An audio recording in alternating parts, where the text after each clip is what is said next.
எல்லாருக்கும் வணக்கங்க. காலையில் டிஃபன் பொங்கல் தாங்க செஞ்சேன். 2 டம்ளர் பச்சை அரிசி, 3/4 டம்ளர் பாசி பயிர் போட்டு வேக வச்சிடணுங்க குழைய.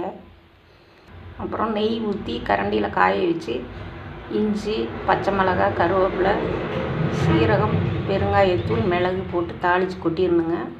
சுவையான பொங்கல் ரெடிங்க. கிளறிடணும். வெள்ளை சட்னிங்க. தேங்காய் சட்னி, தேங்காய், கடலை, கருவேப்பிலை, ஒரு வரமிளகாய், கொஞ்சம் உப்பு போட்டு அரைச்சிடணுங்க.